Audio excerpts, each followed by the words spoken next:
Today we're looking at the Pentax K5 II and also the K5 IIs, two brand new models from the company, both with 16.28 megapixel APS-C sensors. Now they're virtually identical, only the K5 IIs doesn't have an anti-aliasing filter, which is potentially quite useful if you only work within specific genres. As with the previous K5, the sensor inside both cameras allows for an ISO range of ISO 100 to 12,800, and that can be expanded to ISO 80 at the bottom end and ISO 51200 at the top. As we've seen on previous Pentax models, there are two RAW formats. There's the PEF format, which is Pentax's proprietary system, and also the Adobe DNG file type, which makes it instantly compatible with Adobe's suite of image processing programs such as Lightroom and Camera Raw. The camera also shoots full HD video at 25 frames per second, and there's also a port on the side for attaching external microphones if you want to improve the audio quality. The main change with the new model is the Saphox X or 10 autofocus module, which is said to give the camera the broadest autofocusing range in its class. This means that it's more sensitive to picking up details in lower light than before, from a range of -3 EV to +18, and this is probably going to be quite interesting for photographers who mainly work in low light, such as live music or theatre photographers. The camera still has 11 focusing points, and 9 of these are cross-type, which means that they're sensitive to details in both vertical and horizontal orientations. It's quite nice to see that 9 are cross-type for this increased sensitivity, although some people might feel that 11 points on a flagship model is a little bit too low when you look at what some of Pentax's competitors are doing. Another change with the new camera is the LCD screen. Now it still measures 3 inches as before, and it still has 921,000 dots, but it has no gap between the LCD and the outer panel, unlike the K5, which did. Now Pentax claims that this improves its visibility in brighter conditions such as now, and it helps it to achieve better contrast. Just above the LCD screen there's a Pentaprism viewfinder, which has an approximate coverage of the scene at 100%, which is quite impressive.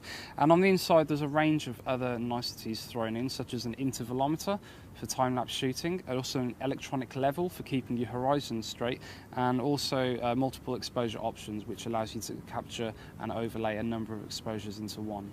As with the K5, the body of both the K5 II and the K5 IIs is very sturdily built. The camera makes use of both magnesium alloy and aluminium for its construction, and there's plenty of rubber around the grip, which allows you to get a really nice hold on it. The buttons on the body are clearly labelled and they press very well into the body. The modal on the other side of the top plate has got a locking button in its centre as well, which means that it can't be turned accidentally. Now this is quite useful potentially for security. Some people might find it a little bit annoying. What is annoying is that the modal itself is quite small and it's quite bunched up to the flash. So if you've got larger hands, you might find this a little bit awkward to turn. As on the K5, the camera has a number of seals around its body to stop moisture and dust from getting in. Although to make it completely weatherproof, you do need to use it with one of Pentax's weather-resistant optics, such as the 18-55 WR lens. The camera's focusing system is very fast, and in low light, with the AF assist lamp on particularly, it does find subjects quickly. There is a little bit of hesitation when it's off, but then this is true of all cameras. We did compare it to the K5, and we did find the K5 II to find focus slightly quicker. One thing we did find, however, is the sound of the kit lens when it's focusing. It can be slightly off-putting. As you can probably hear, it's quite noisy. It's far noisier than the competition. Comparing the LCD of the K5 II to the K5 does show it to be better, as Pentax claims. There are still reflections in brighter conditions, but these are definitely less noticeable on the K5 II. It's only a slight difference, but it is something that you do notice when comparing the two. Pentax claims that its sensor-based shake reduction system gives the advantage of around 3 extra stops over using a non-stabilised optic, which means that you can still use slower shutter speeds and get a sharp image. We did actually find that the camera can go past this at times to around 4 stops and still produce a good image. The camera's video mode is also very good. On both the Full HD and the Standard HD modes, there's plenty of details and the movement is very fluid. And the metering system also responds very swiftly to changes in scene brightness.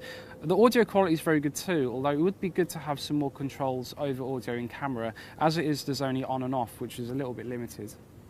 It's also possible to use the stabilisation system in movies, and if you're shooting just in a stationary position, this does have a good effect and it does stabilise the footage. Although if you are doing the pan, it's probably best to turn this off. We found that sometimes when you come to the end of a pan, the system jumps slightly, and you do notice this when you're playing back footage.